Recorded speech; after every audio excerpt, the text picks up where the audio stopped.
How to make your summer count. That's what we're talking about today. Hi, this is Frank Buck, and this is the place to be if you want to get organized and make it look easy. The final bell is rung, goodbyes have been said, the hallways are empty. Summer has begun. The question is, will it be a productive summer? You may be a student. You may be an adult whose job is in education. You may be the parent of a school-aged child.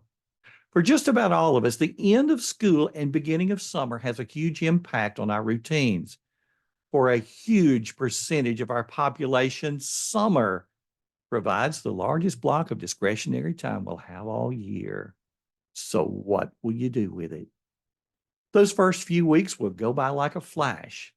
The back to school sales will be in full swing. The first bell of the new year will sound. Students all over the country will complete the first writing assignment of the school year, the one entitled, What I Did with My Summer Vacation. For me, the summer between first grade and second grade was the summer I learned to swim. When the summer began, we started by putting our face in the water during those swimming lessons and then sitting back up. And by the time school started, I was swimming the length of the pool underwater. The summer between sixth and seventh grade, I learned to play the flute. In June, I couldn't get a sound to come out. In August, I could play the entire way through the beginning band method book. After decades of involvement with school bands, I remember so many cases where a student came back to school in the fall significantly better than they were in the spring. And when asked what made the difference, the answer was typically the same. I practiced every day during the summer. It's that easy. So here's my question. What about you? What will your story be? What will you do during your summer vacation? How will you make your summer count? What skills have you wanted to learn? What new habits have you wanted to add to your life? If it's going to happen, now is the time. You have more discretionary time than you'll have for the next year. But without some thought, August will be here and you'll have little to show for it. As you think back over your life, what are the summers that are memorable for you? The summer you read some classic novels, the summer you learned to ski, the summer you had that job that helped you prepare for your career, the summer you learned a musical instrument, the summer you took that great trip. Are you ready to build some memories?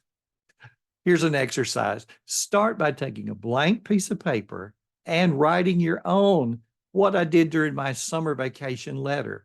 Write it as if August is already here. Go into detail. I wrote about this concept in a blog post many years ago, and I'm going to link to that one in the body of the post that accompanies this episode.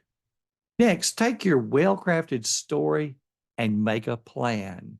Take whatever planning tool you use. Evernote is a great place to hold plans and various text and pictures. And having a digital task manager, I use Remember the Milk. Wonderful place to take those to-dos that are rolling around in your head and make sure that you never forget them. Make them specific, put a date on each one, and then work your list. So as you go through the day, you're doing those small steps that it's going to take to accomplish those goals that you set out at the beginning of the summer that you wanted to accomplish by the end of the summer. Keep the letter you wrote. Reread it once a week throughout the summer. With the letter as your compass and your task list as your roadmap, you start to see your plans become reality. Could this be the summer to remember? It's up to you. What are you waiting for? Thanks for stopping by. And if you liked this content, there's plenty of more that's just as nuts and bolts. This has been Frank Buck, helping you get organized and make it look easy.